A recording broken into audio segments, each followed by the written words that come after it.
तुर्की के अंदर जंगी एक्सरसाइजेज जारी हैं और अहम बात यह है कि इन एक्सरसाइजेज के अंदर पाकिस्तान, कतर, तुर्की खुद, अजरबैजान के फाइटर जेट हिस्सा ले रहे हैं। इन एक्सरसाइजेज को नाम दिया गया है एनाटोलियन ईगल 2021। इन एक्सरसाइजेज की अहम बात यह है कि पाकिस्तान को मौका मिलेगा कि वो कतर के पास जो राफेल तैयारे हैं उनके साथ कॉम्बैट करने का, यानी पाकिस्तान के पास F-16 जहाज होंगे या F-17 थंडर का इस्तेमाल किस तरह पाकिस्तान करके जो कतर के राफेल हैं जो उन्होंने फ्रांस से खरीदे थे उनका मुकाबला करेगा। पाकिस्तान को मौका मिलेगा कि अजरबैजान के जो MiG-29 जहाज हैं उनके साथ कैसे मुकाबला करना है और पाकिस्तान अपना एक्सपीरियंस भी शेयर करेगा। इतलात ये हैं कि ये खबर आने के बाद भारत के अंदर काफी पैनिक है। भारत मजीद राफेल का ऑर्डर देने जा रहा है फ्रांस को और चाइना ने भी 50 नए फास्ट फाइटर जेट बनाने का फैसला किया है, जो कुछ पाकिस्तान के साथ भी टेक्निक शेयर की जाएगी और कुछ चाइना खुद अपने लिए इस्तेमाल करेगा। मामलात की तह तक जाएंगे, एक एक खबर आप तक पहुंचाएंगे। छोटी सी गुजारिश है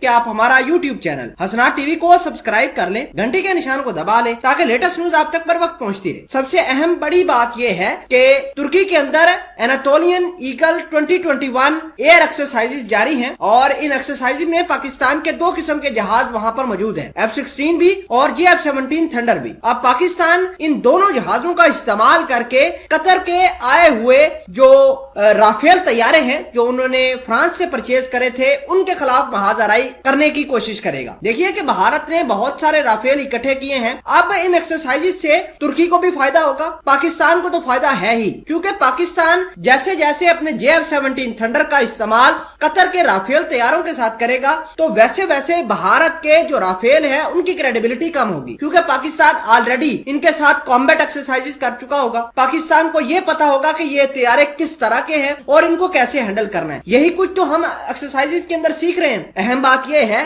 कि तुर्की के अंदर जारी इन एक्सरसाइजेज के अंदर अजरबैजान अपने MiG-29 फाइटर जेट भी लेकर आया है जो एडवांस किस्म के हैं और रशिया से उसने परचेज किए हुए हैं। आपको यह भी पता होना चाहिए कि भारत भी MiG-29 जहाज इस्तेमाल करता है और अक्सर औकात पाकिस्तान के जो बॉर्डर के ऊपर तैनातियां करता है भारत, वो इन्हीं MiG-29 जहाजों की करता है। तो पाकिस्तान को मौका मिलेगा कि कतर के राफेल तैयारों के साथ कॉम्बैट करने का, अजरबैजान के MiG-29 फाइटर जेट का इस्तेमाल होगा। फिलहाल के लिए आपको यह बता दें कि चाइना ने बड़ा स्टेप लिया है और इस स्टेप के अंदर चाइना ने 50 फास्ट फाइटर जेट बनाने का फैसला किया है। उनकी टेक्नोलॉजी पाकिस्तान के साथ शेयर की जाएगी और बड़ी अहम बात यह है कि पाकिस्तान इस टेक्नोलॉजी का इस्तेमाल करके भारत को फजा के अंदर मात दे देगा। आपको यह भी बता दें कि भारत वाले बड़े चीखते चिल्लाते थे कि हमारे पास राफेल होगा तो हम पाकिस्तान को नुकसान पहुंचा देंगे, पाकिस्तान के जो दोस्त मुल्क हैं उनको नुकसान पहुंचा देंगे। तो आज कतर ने दोस्ती निभाई है और अपने राफेल तैयारे लेकर तुर्की के अंदर पहुंच गया है और तुर्की ने